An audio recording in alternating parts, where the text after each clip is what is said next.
There we are. We are going to be reading chapter 3 this time round, and I'll do a recap in a minute or so. See if people pop on.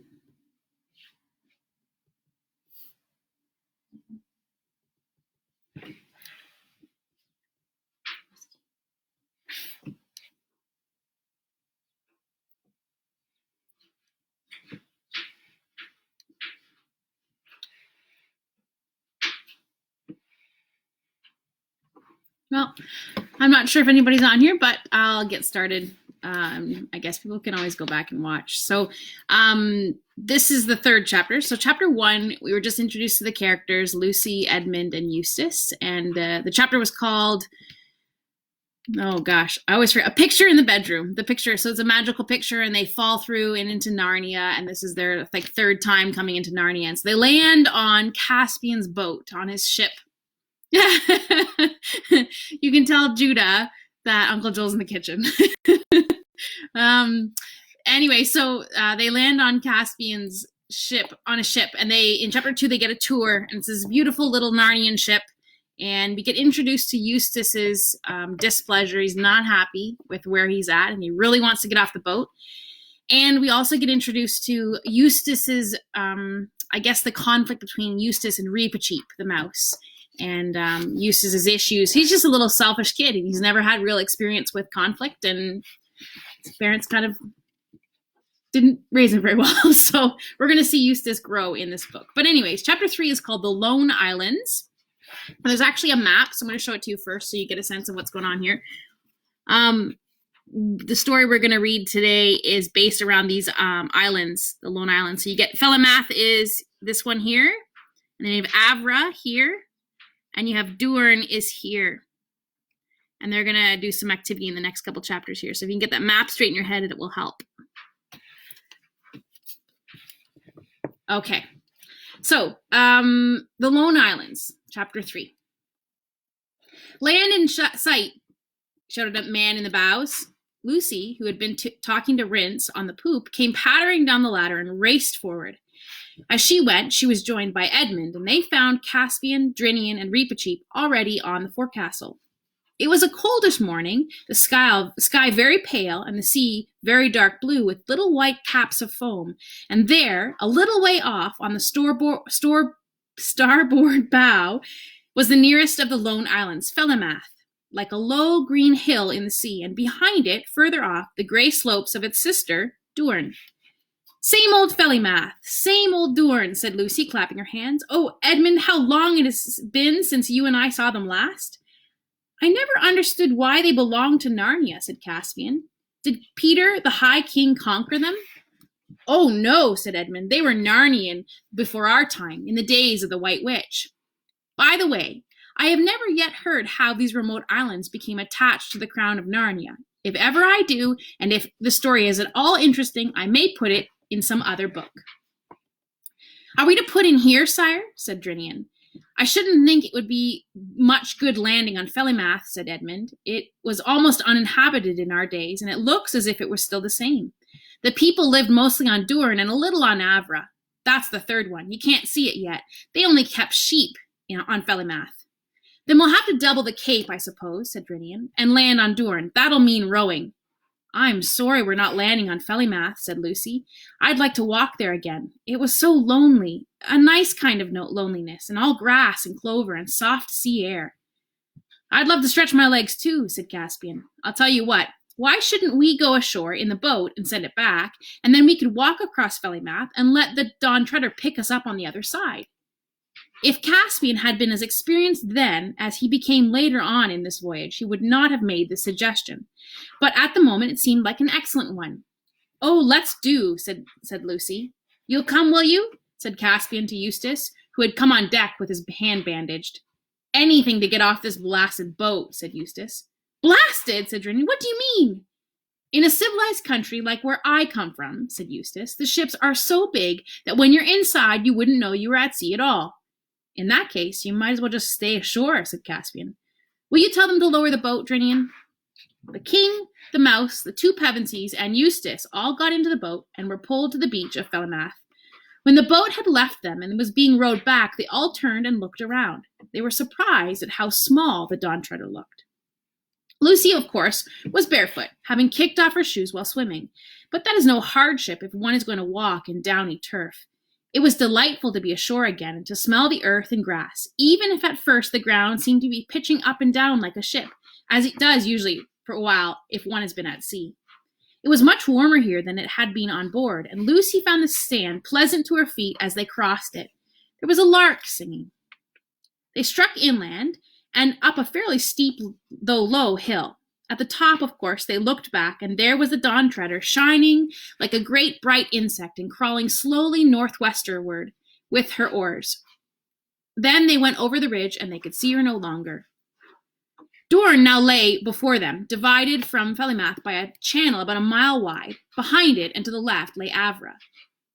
The little white town of Narrowhaven on Doorn was easily seen. "Hullo, what's this?" said Edmund suddenly. In the green valley, to which they were descending, 6 or 7 rough-looking men, all armed, were sitting by a tree. "Don't tell them who we are," said Caspian. "And pray your majesty, why not?" said Reepicheep, who had consented to ride on Lucy's shoulder.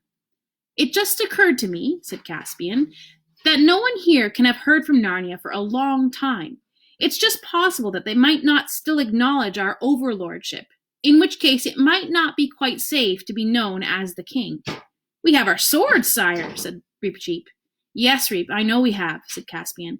"But if it's a question of reconquering the 3 islands, I'd prefer to come back with a rather larger army." By this time, they were quite close to the strangers, one of whom, a big black-haired fellow, shouted out, "A good morning to you." "And a good morning to you," said Caspian. "Is there still a governor of the Lone Islands?" "To be sure there is," said the man, "Governor Gumpus. His sufficiency is at Narrowhaven, but you'll stay and have a drink with us." Caspian thanked him, though neither he nor the others much liked the look of their new acquaintances, and all of them sat down. But hardly had they raised their cups to their lips when the black-haired man, nodding to his companions, and, as quick as lightning, all the 5 visitors found themselves wrapped in strong arms. There was a moment's struggle, but all the advantages were on one side, and soon everyone was disarmed and had their hands tied behind their backs, except Reepicheep, writhing in his captor's grip and biting furiously.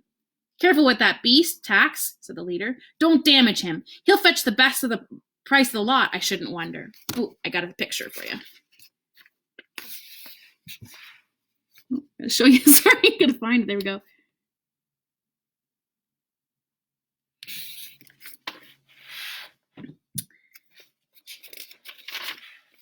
"Coward, poltroon," squeaked Reepicheep. "Give me my sword and free my paws if you dare." "Whew," whistled the slave merchant, for that is what he was. "It can talk. Well, I never. Blowed if I'll take less than 200 crescents for him." The colorman crescent, which is the chief coin in those parts, is worth about 1/3 of a pound. "So that's what you are," said Caspian, "a kidnapper and a slave. I hope you're proud of it." Now, said the slaver. "Don't you start any jaw. The easier you take it, the pleasanter all round, see? I don't do this for fun. I've got my living to make, same as everyone else." "Where will you take us?" asked Lucy, getting the words out with some difficulty. "Over to Narrowhaven," said the slaver, "for market day tomorrow." "Is there a British consul there?" asked Eustace. "Is there a which?" said the man.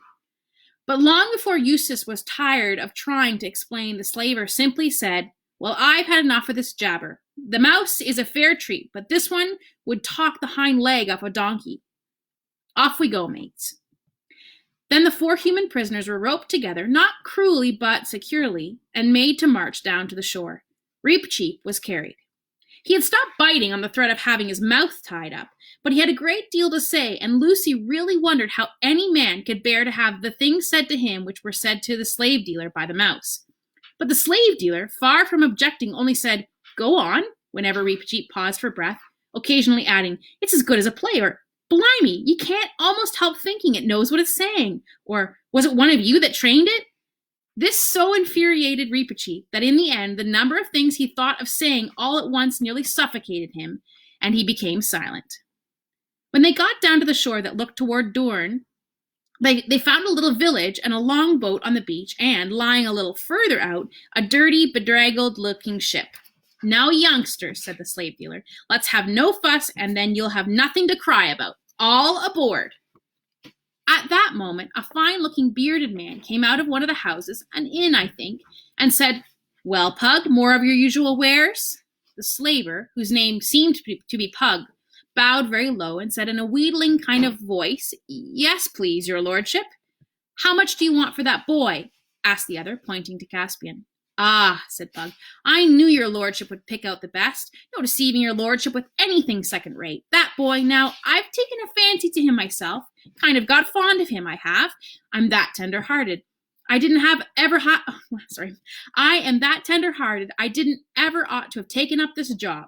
Still, to a customer like your lordship, tell me your price, carrion, said the lord sternly. Do you think I want to listen to the rigmarole of your filthy trade? 300 crescents, my lord, to your honorable lordship, but to anyone else, I'll give you 150. Oh, please, please, broke in Lucy, don't separate us, whatever you don't know. But then she stopped, for she saw that Caspian didn't even now want to be known. 150 then, said the lord. As for you, little maiden, I'm sorry I cannot buy you all. Unrope my boy, Pug, and look, treat these others well while they're in your hands, or it'll be worse for you. Well, said Pug, now who ever heard of a gentleman in my way of business who treated his stock better than I do? Well, I treat them like my own children. That's likely often to be true, said the other grimly. The dreadful moment had now come. Caspian was untied, and his master said, This way, lad, and Lucy burst into tears, and Edmund looked very blank. But Caspian looked over his shoulder and said, Cheer up, I'm sure it will come all right in the end. So long. Now, missy, said Puck, now don't you start taking on and spoiling your looks for the market tomorrow. You be a good girl, and then you won't have nothing to cry about, see?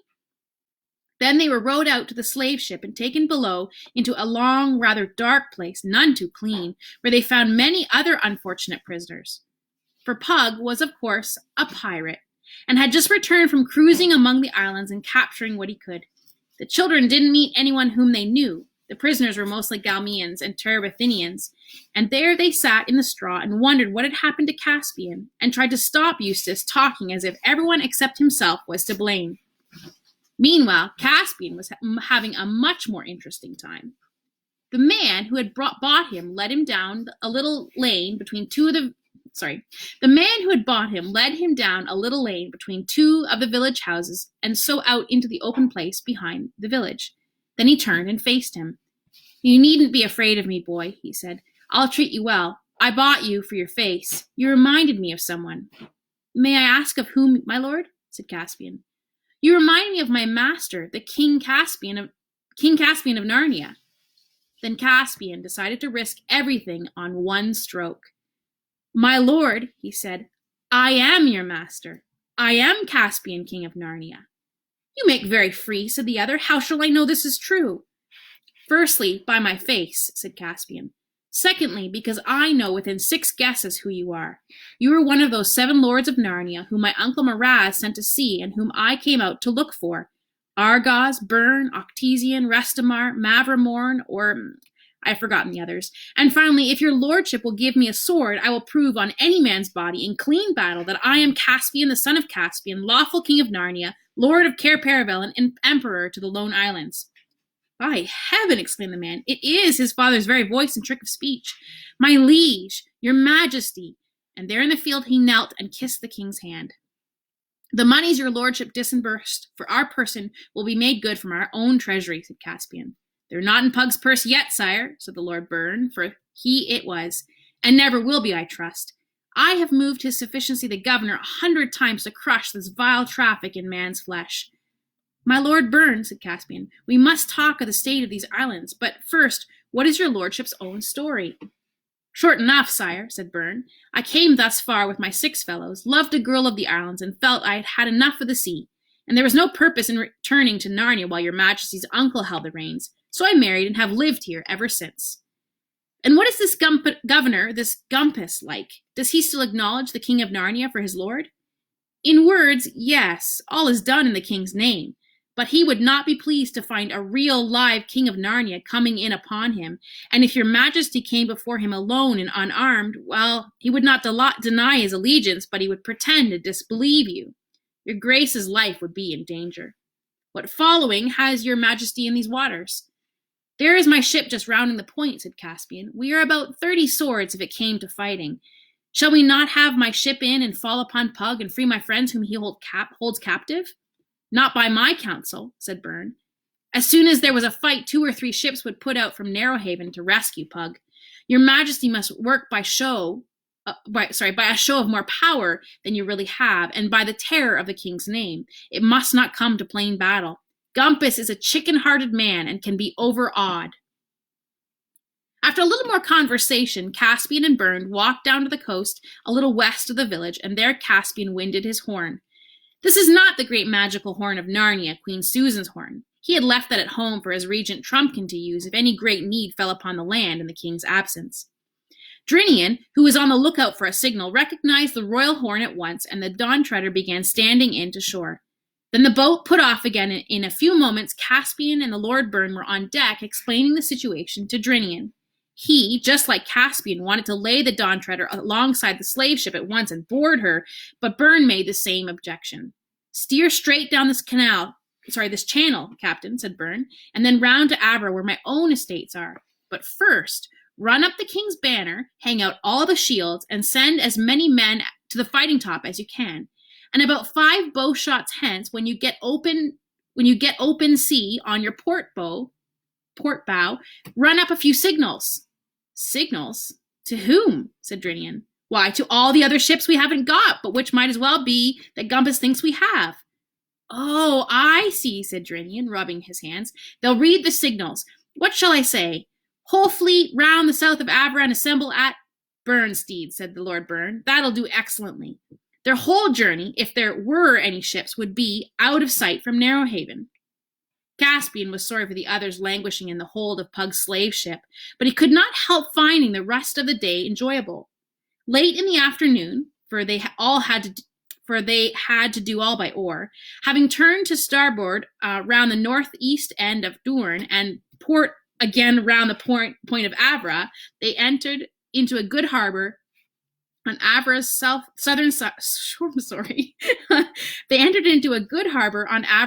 southern shore, where Byrne's pleasant land sloped down to the water's edge. Byrne's people, many of whom they saw working in the fields, were all freemen, and it was a happy and prosperous fief. Here they all went ashore and were royally feasted in a low pillared house overlooking the bay. Byrne and his gracious wife and merry daughters made them good cheer. But after dark, Byrne sent a messenger over by boat to Doorn in order to order some preparations. He did not say exactly what, for the following day. And there's one little picture here, I think, of the ship. And that is the end of chapter 3. So you'll have to come in, join us tomorrow at 6:35, and we'll read chapter 4, which is called What Caspian Did There. So we'll find out what happens to Lucy and Edmund and Eustace and Reepicheep in the next chapter. All right, I'll see you tomorrow night. Thanks for joining.